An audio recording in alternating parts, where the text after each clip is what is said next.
there are interesting parallels of this monetary theory of money to the monetary theory of production by Keynes. Perhaps you know, not only Marx had a bulk of unfinished, published manuscripts like Grundrisse, like theories of surplus value. Also from Keynes, we have a big manuscript written between the Treatise of Money, which appeared in the year 1930, and the General Theory appeared in 1936. In the years between, Keynes wrote a big manuscript called The Monetary Theory of Production. It was only published long after his death in the early 70s as an appendix to the collected works of Keynes. This monetary theory of production, in my view, is much more radical than the general theory of 36. In this theory, in this manuscript, Keynes states very clearly that neoclassical theory is not really a theory about the market, it is a theory about a fictitious, what he called, cooperative economy. Because of the Walrasian auctionator, he is indeed a regulator of the market. So we have the funny result that the neoclassical theory, which is propagating market, market, market from morning to evening, has not a theory of a market, it has a theory of a cooperative economy which doesn't exist. And Keynes opposed to this cooperative model of an economy the entrepreneurship model of a capitalist market economy, and this indeed has a lot of parallels to this monetary theory of value and of capital we can find in Marx. Until now, time is running. I want to come now to the last part of my presentation. I will come to the problems of capital. Until now, I celebrated capital in some respect, but capital also has its problem. The first problem is that Marx himself published only volume 1 of Capital. But the 3 volumes, the 3 theoretical volumes of Capital, they form a unity. When you restrict your study to volume 1, it is not only incomplete, it is even misleading. You will confuse value and price. You will confuse surplus value with profit, which is not at all the same. And when you restrict to volume 1, you will miss such important economic categories like interest, banking, fictitious capital, and so on. So, the 3 theoretical volumes of Capital form a unity, and you have to study all 3 volumes. But volume 2 and 3 were not published by Marx himself. I will at the end give some ideas why he didn't manage to publish the 3 volumes. What we have in our hand nowadays is an edition of volume 2 and 3 done by Friedrich Engels, the friend and comrade of Marx. Engels did his best to publish these volumes. He wanted to give to the readers a readable version. But in order to produce these readable versions, he intervened a lot in Marx manuscripts. he reformulated, he reordered, he imposed titles. For example, the most of the titles of chapters and subchapters in volume 3 are not from Marx, they are from Engels. And this had consequences. This changed in some points at least the tendency of the theory. Let us come to crisis theory. Crisis theory is an important achievement of Marx. In crisis theory, Marx could show that crises in capitalism are not an accident. Crises are not the result that something went wrong. No, crises are the necessary outcome of a successful capitalist accumulation. In capitalist accumulation, the aim is profit maximizing, and a successful profit maximizing will lead to crisis. This basic idea Marx could show, but he couldn't finish this, especially he didn't finish the connection between capitalist production and capitalist finance system. When we nowadays talk about Marx crisis theory, mostly people relate to chapter 15 of volume 3. Chapter 15, we find a lot of considerations about crisis, and this chapter follows the discussion of what Marx called the law of the tendency of the profit rate to fall. Chapter 15 has the title Development of the Inner Contradictions of the Law. And so nowadays, most of the readers of volume 3 think that crisis theory is strongly connected to this law of the profit rate.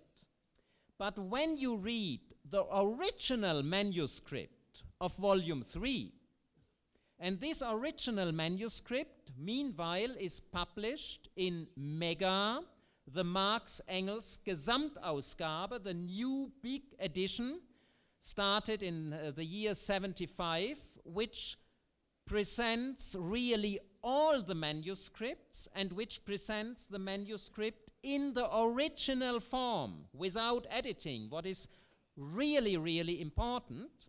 In this edition, the original manuscript of volume 3 and also the many manuscripts for volume 2 are meanwhile published. Then you can see that there is not such a chapter 15. Marx, after discussing the profit rate law, just had some wild ideas about crisis, and as he very often did at the end of a chapter, he wrote down these ideas without a title for it, without a structure, without a subtitle. All this came from Engels. Engels used these materials, he erased certain pages, he reformulated, he put an order, he put this title, Developing the Inner Contradictions, and by all this very strong editing, he created the impression that crisis theory, in Marx's sense, is a kind of outcome of the profit rate law. But this is wrong. What Marx did at this part of the manuscript was just a first attempt to formulate some ideas. When you read the manuscript, it becomes very clear that crisis theory is not at all finished. And when you then read the part on credit, on banking, what in Engels' edition is the 5th section of volume 3, again, there is a lot of strong editing in Engels' edition. When you read the original manuscript, again, you see much more clear how much Marx was struggling, was fighting with all the material. And it becomes clear that crisis theory is not at all ready. This has consequences. It had consequences, on the one hand, for the work of Marx. Why he couldn't finish Capital. In 1967, he published Volume 1. In 1972, he published the second edition of Volume 1. In 1968 to 1970, he strongly worked on Volume 2. He produced a big manuscript, the so-called manuscript number 2, which was a rough draft of the whole Volume 2. And he even started to rework Volume 3. But in the 70s, until his death, he was not able to finish. Why? I think the main reason is not that he was sick. He was sick, but this is not the main reason. The main reason is also not that he was politically involved in the First International. Of course he was. He wrote Civil War in France after the Paris Commune. But also this was not the main reason. The main reason was that Marx, in my view, was that Marx in the 1870s widened enormously his view on economy, on history, on society. We can learn this by the many notebooks. There are published since long the ethnological notebooks, which means a new starting point for starting history. There are also notebooks on Russia, where he studied the work of Kovalevsky. Russia, for the third volume of Capital, played an enormous role because the development of landed property was very different in Russia and in Western Europe. And this was a main point for Marx he wanted to include in Volume 3.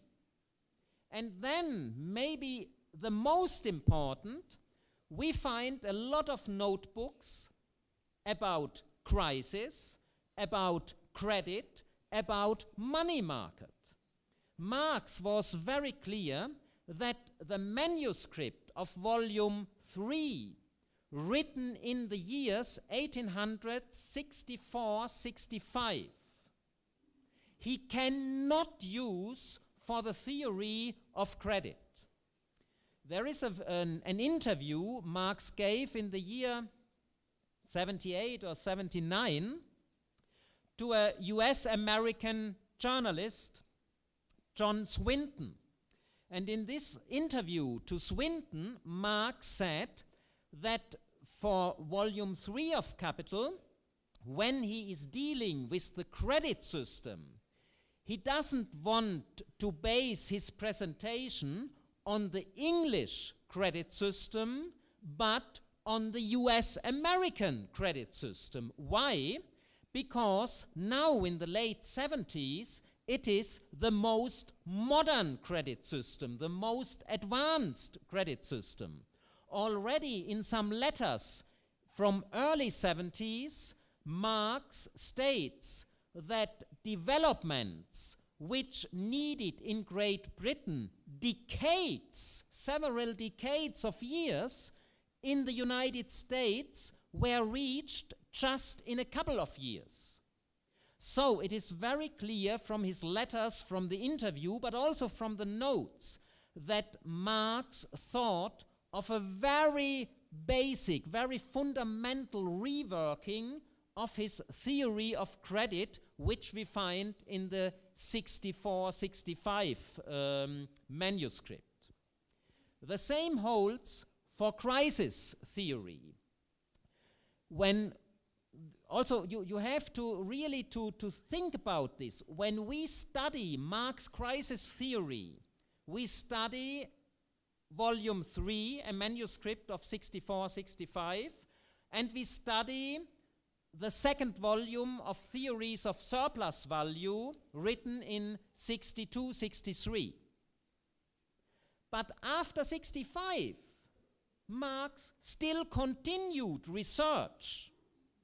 And this continuing research also changed his view. Already in the year 1966, a new crisis occurred in Great Britain, and Marx stated that this crisis is special. It is a mainly financial crisis. After the publication of Volume 1 in 1967, Marx wrote a big notebook analyzing the crisis of 1966. Furthermore, he did a very intensive study of The Economist. This newspaper still exists today, studying all the articles on money markets. We will bring this, all these notebooks and material we will bring in the mega. So Marx's research on crisis still continues, but all this is not included in the third volume of Capital.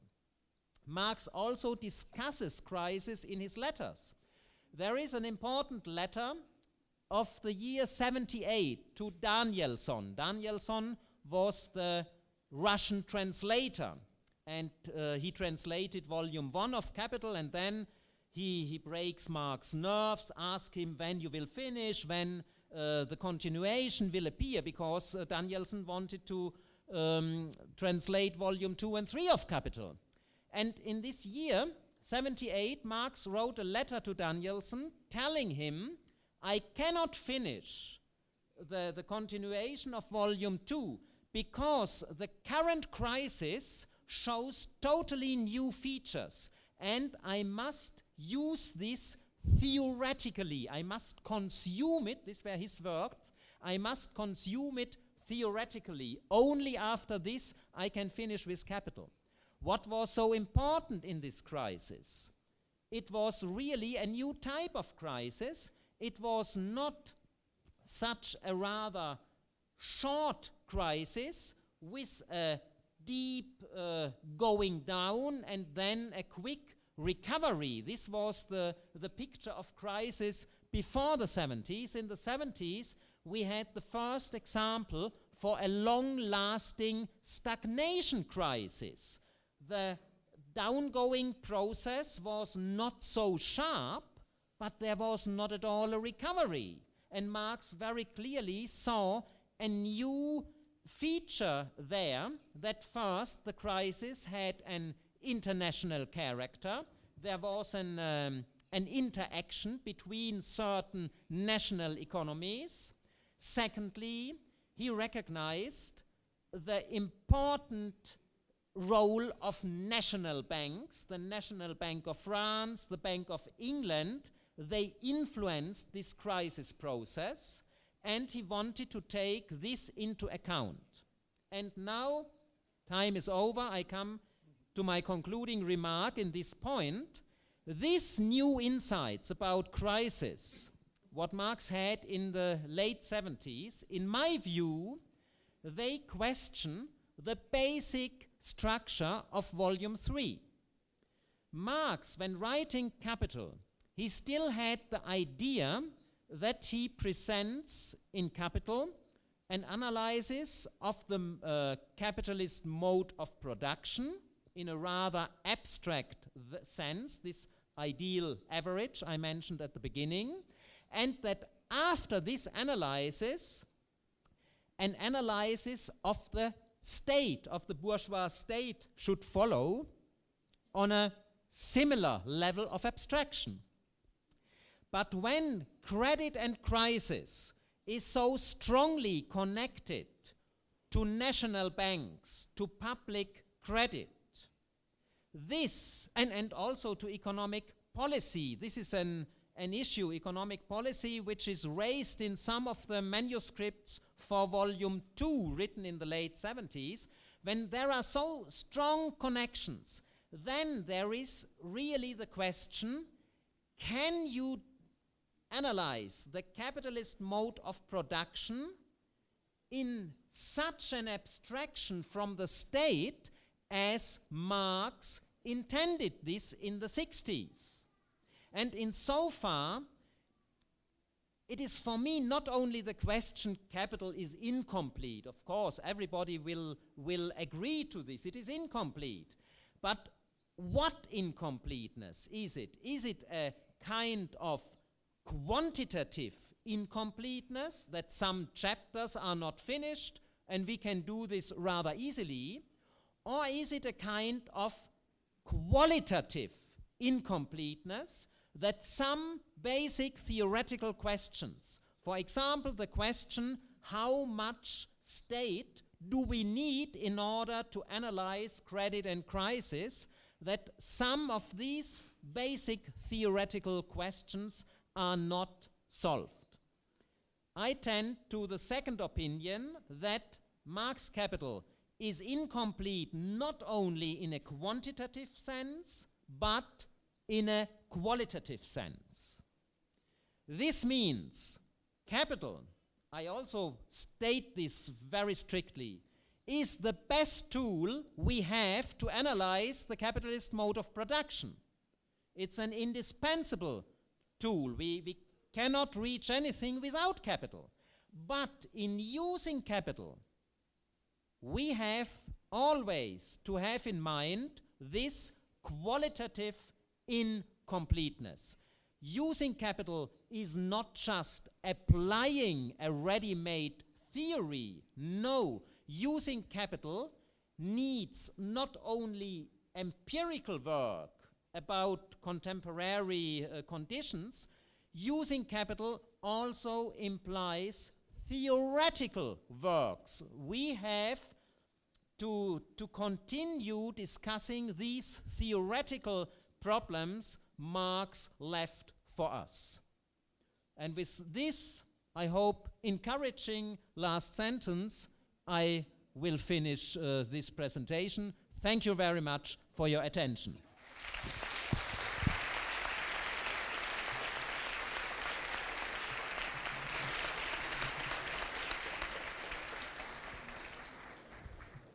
Thank you, Michael. Eu vou passar agora para o professor José Paulo Netto. Tá?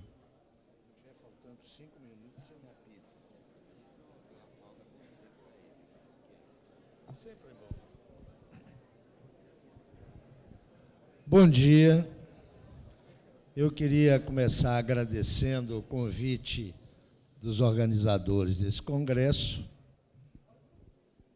saudar ao público e à mesa,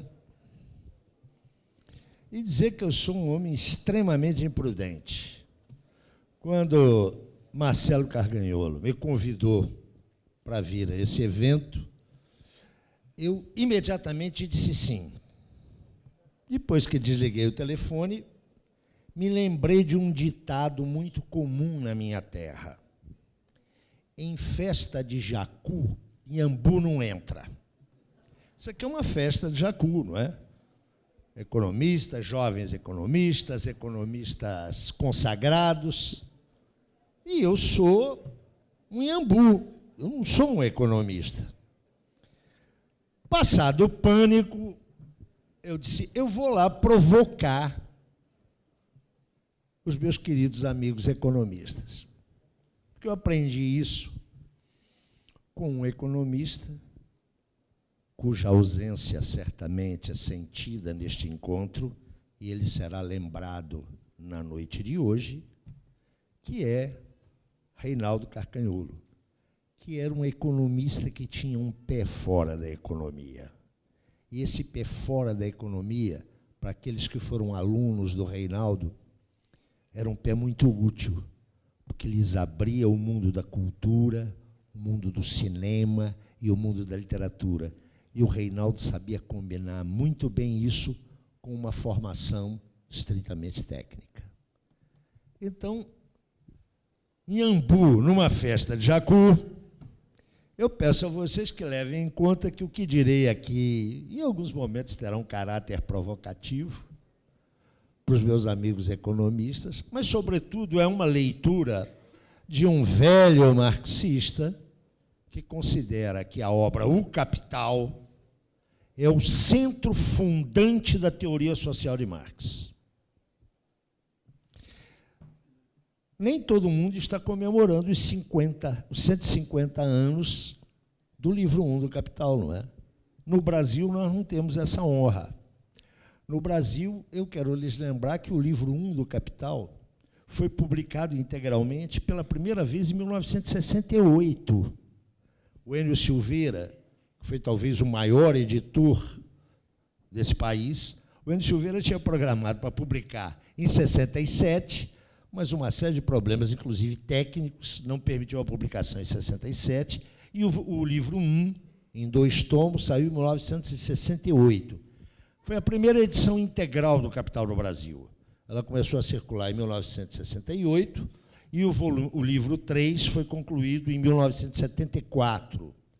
Numa tradução que eu penso que todos devemos reverenciar, do Reginaldo Santana, mas uma tradição com alguns problemas sérios, especialmente no livro 3.